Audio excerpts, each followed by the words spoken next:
एकनाथ शिंदे यांच्या शिवसेनेतील मोठे नेते संजय शिरसाट यांनी आता एक मोठं वक्तव्य केलं आहे। मनसे अध्यक्ष राज ठाकरे आणि एकनाथ शिंदे आगामी लोकसभेत एकत्र आले तर नवल वाटायला नाही पाहिजे असं संजय शिरसाट म्हणाले। आपल्यासोबत मनसे प्रवक्ते यशवंत किल्लेदार आहे, आपण त्यांच्या जाणून मनसेची नेमकी काय भूमिका आहे। संजय शिरसाट आणि माध्यमाशी बोलताना असं म्हटलं आहे की शिवसेना आणि मनसे एकत्र आली तर नवल वाटायला पाहिजे नाही लोकसभा। कसं बघतात त्यांच्या वक्तव्याकडे? संजय शिरसाटांनी जे वक्तव्य केलं आहे ते मोघम वक्तव्य केलं आहे की जरतरचं वक्तव्य आहे।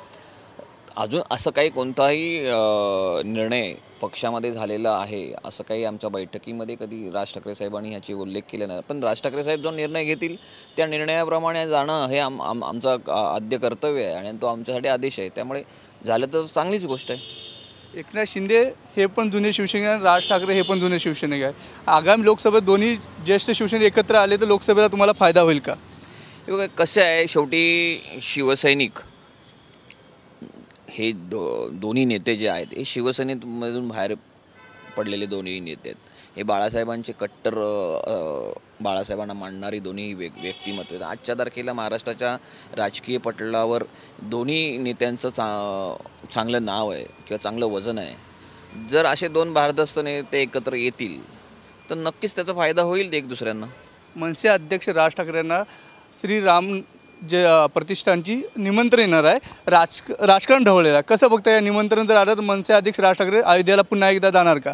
नाही बघा, एवढा मोठा सोहळा आहे आणि राम मंदिर हा वर्षानुवर्ष इतक्या वर्षाचा जो सगळ्यांचा जिव्हाळ्याचा विषय आहे आणि त्याच्या उद्घाटनाचं जर निमंत्रण आलं तर नक्कीच साहेब जातील ना, का नाही जाणार?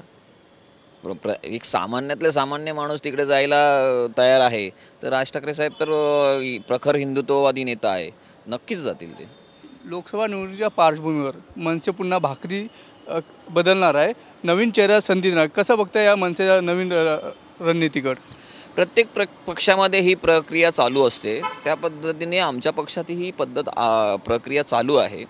जिथे काम होतं आहे, जिथे जी मंडळी कामं करत आहेत त्यांना पुढे चाल मिळेल, जे कामं करत नाहीत निष्क्रिय आहेत त्या ठिकाणी बदल होईल आणि हे प्रत्येक पक्षातली ही प्रक्रिया, त्याप्रमाणे आमच्या पक्षातही ती प्रक्रिया चालू आहे। आणि निवडणुकीच्या तोंडावर ह्या गोष्टी करणं गरजेचं आहे, कारण काम होणं गरजेचं आहे। कारण निवडणूक जिंकायची तर खालचा सैन्यसुद्धा तेवढंच ताकदीचं असायला हवं आणि ताकदीची माणसं उभं करणं हे पक्षाचं काम आहे, ते पक्ष करत आहे। धन्यवाद यशवंतजी। आपण बघू शकतो की एकनाथ शिंदे आणि राज ठाकरे जर एकत्र आले तर नक्कीच महाराष्ट्राला मनसेला सुद्धा आणि एकनाथ शिंदे सुद्धा यांना फायदा होईल असे यशवंत किल्लेदार यांनी सांगितलं। कॅमेरा पर्सन विक्रम सोबत मी आवेश तांदळे, साम टीव्ही मुंबई।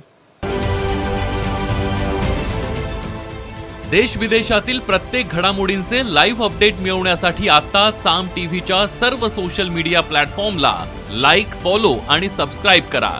तसंच सर्व नोटिफिकेशनसाठी बेल आयकॉन प्रेस करायला विसरू नका।